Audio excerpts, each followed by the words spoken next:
Fureur de lire, 25-28 novembre 2021. En collaboration avec le Cercle de la librairie et de l'édition Genève. Je m'appelle Alexandre Gay et je préside l'association des éditions Encre Fraîche. Encre Fraîche, c'est une maison d'édition genevoise qui a commencé à publier en 2004. À l'origine, en fait, on avait un texte d'Olivier Sillig, un auteur lausannois qui avait déjà publié plusieurs livres. Et ce manuscrit, La Marche du Loup, en fait, il l'avait envoyé à plein de maisons d'édition en Suisse, en France, et il n'avait pas trouvé d'éditeur. Et on a lu ce manuscrit, et c'était un manuscrit, en fait, qui nous a vraiment impressionnés, où on était vraiment époustouflés par ce texte, et on s'est dit que c'était pas possible que ce texte reste un manuscrit et qu'il fallait absolument le publier. Et on a lancé un peu sur un coup de tête l'idée de créer une maison d'édition pour que ce texte puisse paraître. Et donc, un certain nombre d'années après, on est toujours là, donc grâce à ce texte qui s'est matérialisé. Et depuis, donc, chaque année, on publie entre 5 et 6 textes environ, de la fiction, des romans, des nouvelles principalement, et un recueil de poésie chaque année. On a une commission littéraire et un comité. Donc, au sein de la commission littéraire, nous sommes 5. Et l'idée, c'est vraiment qu'il y ait une unanimité par rapport aux textes. Donc, c'est vrai que ce sont des textes donc, qui doivent être des coups de cœur qu'on a envie de défendre, de promouvoir. Et c'est là où c'est intéressant, justement. Donc, on n'a pas une ligne figée, mais on se laisse libre donc, selon les textes, donc selon les textes qui nous arrivent. On essaye d'organiser beaucoup d'événements autour de ces textes, puisque quand on a une petite structure, donc c'est difficile d'exister dans les médias. Et du coup, on a développé des balades littéraires à pied, à vélo. On a même fait une fois une balade à pédalo, donc dans la rade genevoise avec des porte-voix. Donc l'idée, c'est vraiment de porter ces textes partout, que ce soit dans les vignes, que ce soit dans un milieu urbain, mais hors des lieux conventionnels souvent. On a aussi créé le Salon des petits éditeurs, qui fête sa 7e année donc cette année. L'idée, c'est vraiment que tout le monde se mette ensemble et puis que les autres maisons d'édition deviennent en fait des amis et qu'on puisse promouvoir tous nos livres les uns avec les autres pour faire exister les petites structures donc, qui existent en Suisse romande, qui sont nombreuses mais qui peinent parfois à être visibles du grand public. Emmanuel Sorgue, Quartier d'Orange. Chapitre 9. Elsa est debout sur le pont et regarde les hommes s'affairer aux machines. Dans quelques heures, le Gonaï entrera au port d'Alger. Elle s'est levée de bonne heure, a mis sa robe en mousseline jaune pâle au col rond, serrée dans une ceinture émeraude. Elle ne la porte que les jours de débarquement. Au large, elle est vêtue à la garçonne, jeans et col roulé ou shorts et débardeurs selon la saison. Elle aime cette robe qui la ramène à terre, où l'horizon est limité mais les chemins infinis. Elle va avoir 14 ans. Accoster le quai de la Ville Blanche est un cadeau sans pareil. Dans les docks, des murs de conteneurs multicolores, des enchevêtrements de grues, de mâts et de mondes charges masquent la vue sur les collines de Bab el-Oued. Les escales sont de courte durée. Le temps au bateau d'être ravitaillé, à l'équipage de s'encanailler. Elsa n'a pas de temps à perdre et se précipite sur la jetée aussitôt la passerelle abaissée. Chaque fois, il lui faut quelques minutes pour désapprendre l'équilibre que son corps ajuste spontanément au roulis lorsqu'elle est à bord. Sa démarche incertaine l'entraîne vers la foule empressée dans laquelle elle joue à se perdre. Ce matin, les choses prennent une tournure plus précipitée qu'à l'ordinaire. Son père, au lieu d'aller saluer le capitaine de port et de surveiller le pompage du mazou, a envoyé son second régler ses formalités. Il a pris sa fille par la main, geste rare chez un homme qui a depuis longtemps déserté toute démonstration de tendresse. Elle scrute son visage. cherche une fêlure, un rictus qu'elle pourrait interpréter comme un sourire, mais lui, sans se retourner, se dirige vers la Casbah. Sa mère suit d'un pas lourd. Il les entraîne dans un dédale de rues pentues, d'escaliers tortueux que des corniches soutenues par de longs corbeaux de bois recouvrent parfois entièrement, préservant un peu d'ombre et de fraîcheur. Ils atteignent une petite place ronde, écrasée de soleil. Les murs saoulés qui l'entourent renvoient une lumière blanche insupportable, estompent les volumes, effacent les traits d'ombre marquant la naissance des rues. Le père frappe à une porte encastrée dans l'épaisseur d'une façade. Une femme d'une 60aine d'années l'ouvre aussitôt. Elle les attendait. Elsa en est sûre. Un peu grasse, enroulée dans un cafetan turquoise, un foulard noué négligemment sous le menton, ne couvrant qu'à demi une chevelure noire et épaisse. Les traits mous de son visage accusent une certaine lassitude. Ils se saluent sans un mot. Elle les fait entrer, lui d'abord, ensuite l'épouse et la fille, dans une cour pavée cintrée de portiques, ouverte à l'ouest sur un immense jardin, verdoyant et ombragé. Elsa n'en a jamais vu de pareil. Des centaines d'arbres et de plantes de variétés différentes s'entremêlent dans un désordre savamment étudié. Des chemins d'allées incitent à la promenade, des fontaines rafraîchissent la touffeur de l'après-midi, des fleurs aux couleurs vives éclairent la verdure, un monde parfumé l'enivre. Elle aurait aimé flâner dans ce dédale paradisiaque, mais le visage impassible de la femme au cafetan l'enjoint à la suivre.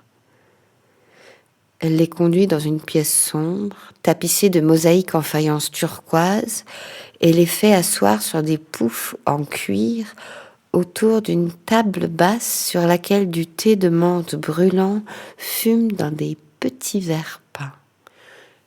Les minutes s'allongent dans un silence que même les domestiques aux pieds nus n'osent troubler. L'hôtesse repose enfin son verre. Vous êtes Elsa, n'est-ce pas? Je m'appelle Soraya. On m'a dit que vous étiez bien éduquée et vous me paraissez raisonnable. Votre père pense que vous avez besoin d'une solide instruction qu'il n'est pas possible de vous offrir sur un navire de fret. N'est-ce pas, Oran? Le père d'Elsa acquiesce d'un léger mouvement de tête, sans lever les yeux. Je pense que nous allons pouvoir nous entendre, ajoute Soraya à l'adresse de l'adolescente. Elsa perçoit dans le regard de la femme une bienveillance affectée. Elle a compris. Les explications que tente de lui donner son père, elle ne les écoute pas et n'a aucune pitié pour le visage baigné de larmes de sa mère qui, le matin même, s'est réjouie avec elle de la journée à quai, de la ville attendue où elle pourrait flâner sur les boulevards du front de mer. Dès cet instant, elle a détesté cette femme, cette maison, ce jardin qu'elle avait eu hâte de visiter quelques instants plus tôt. Elle sait qu'elle va passer les prochaines années cloîtrée dans un lieu qu'elle ne quittera que pour épouser un homme qu'elle n'aura pas choisi. Oran lui donne un petit livret sur lequel sont inscrits quelques adresses et numéros de téléphone, entre autres celui de ses grands-parents Aksoy à Istanbul, et bien sûr son numéro de portable, lequel, comme chacun sait, ne fonctionne que très rarement en haute mer au début des années 2000. Loredana se jette dans les bras de sa fille qui reste immobile, sans un geste d'affection pour sa mère qui l'a trahie sans vergogne. Elle voit ses parents traverser la cour en sens inverse, passer la petite porte dans l'épaisseur du mur d'enceinte et disparaître dans les ruelles de la Casbah. Alors, seulement, elle éclate en sanglots. Elle pleure longtemps, doucement, inconsolable. Soraya, qui avait prévu la réaction, laisse Elsa à son chagrin sans chercher à la consoler, sachant que c'est inutile, et n'exige rien de l'adolescente les jours suivants. Emmanuelle Sorg a écrit son premier roman, Quartier d'Orange. Elle avait déjà gagné plusieurs prix littéraires, notamment un prix qu'on organise chaque année donc dans le cadre d'un concours littéraire qu'Encre Fraîche organise. Et elle nous a soumis son premier roman, Quartier d'Orange. C'est un texte donc, qui se passe en Italie, un cadavre qui s'échoue sur une plage. Et on croit que c'est un cadavre, et en fait, c'est une femme qui est enceinte et qui va accoucher, donc peu de temps après. Et on va découvrir, en fait, au fil des pages, l'histoire de cette femme, tout le poids des souvenirs, le poids de la tradition, des secrets, etc. Puisqu'elle-même va avoir sa fille qui va grandir et avec laquelle elle aura de la peine à communiquer.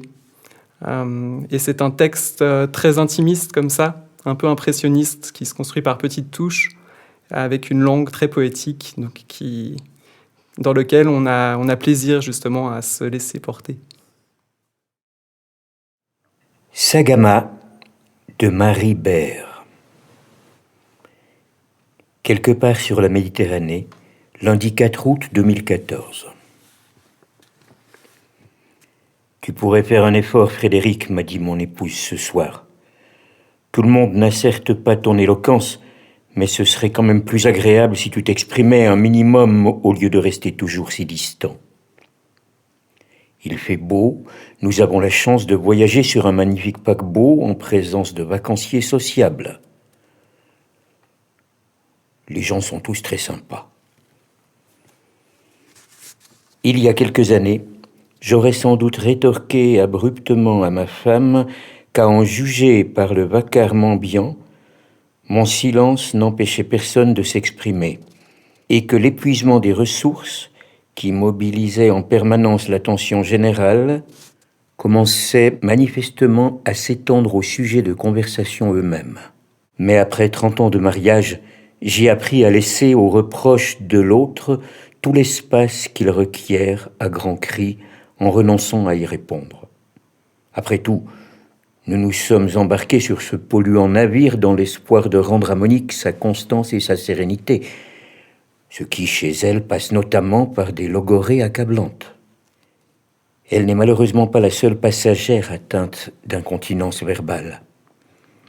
À vrai dire, ici, du matin au soir, tout est prétexte à formuler des constats alarmistes.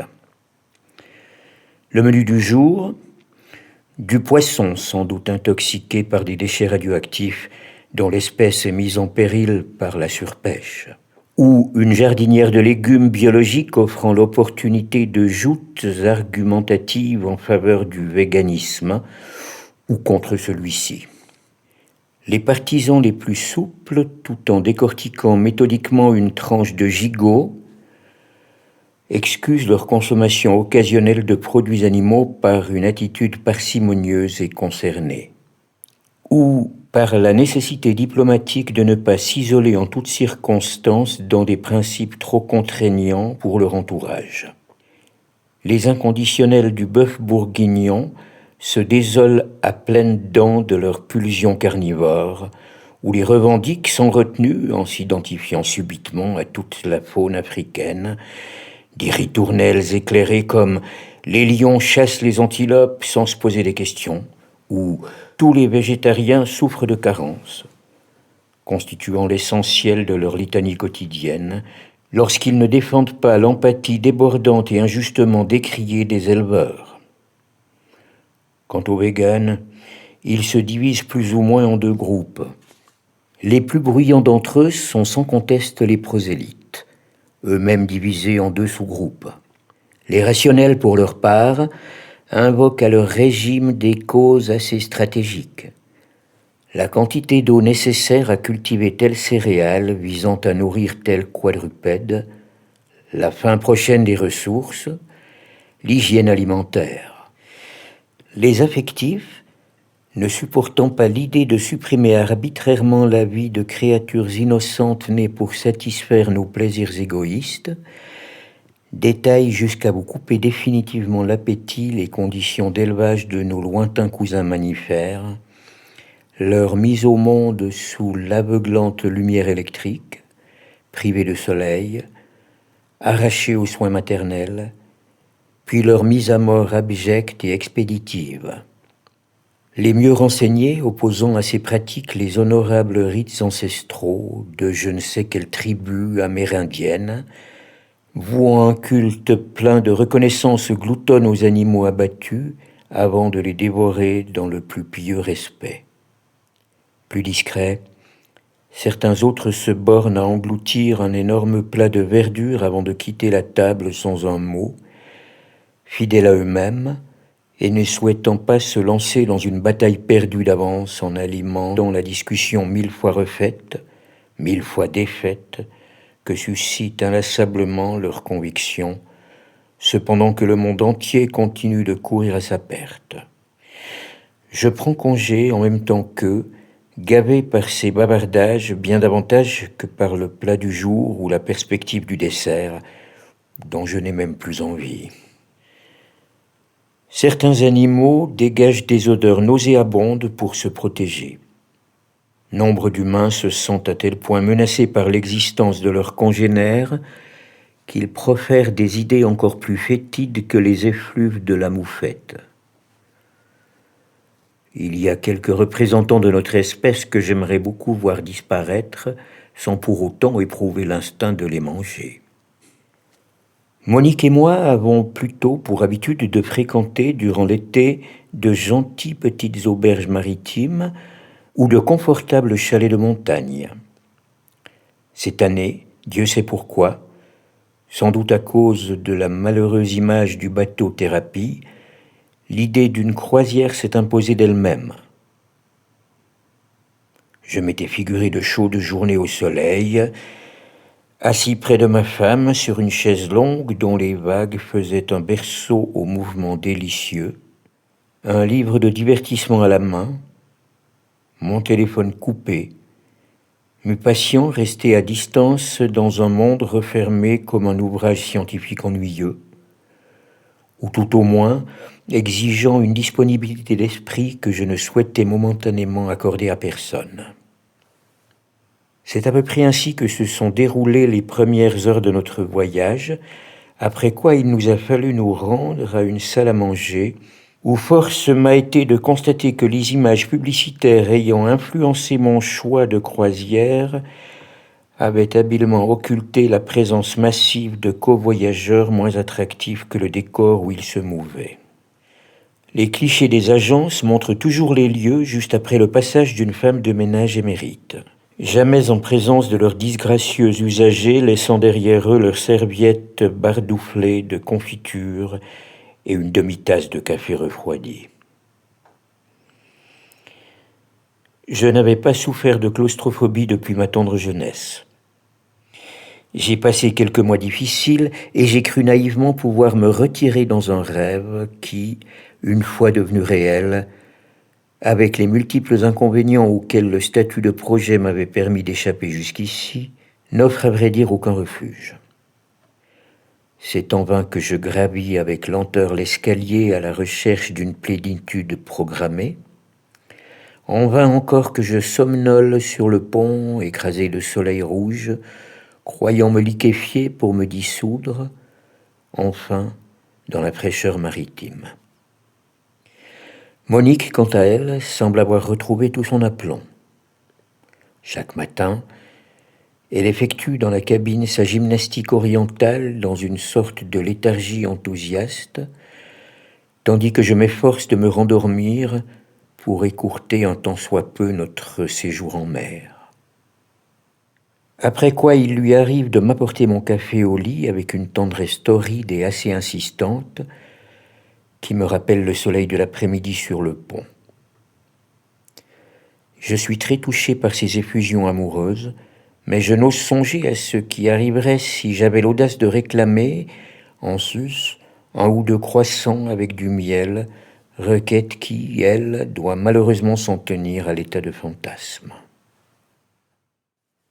Sagama, donc de Maribert, est un texte en fait qui est le 7e ouvrage de Maribert, une auteure genevoise mais qui avait publié ses 6 premiers ouvrages à Paris, en France, donc dans une petite maison d'édition.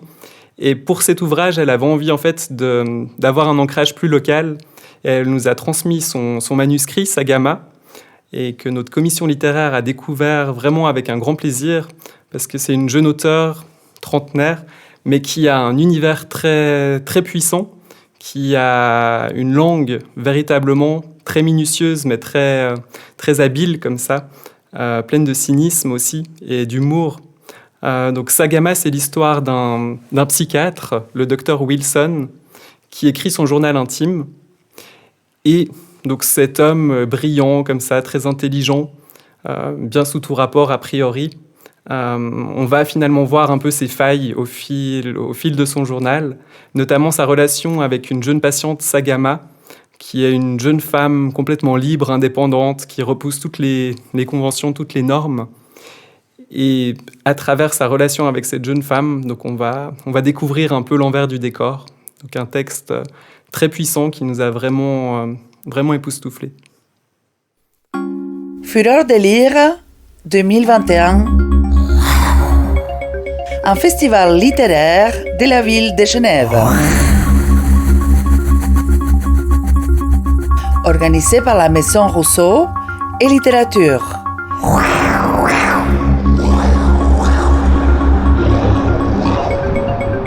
25-28 novembre 2021.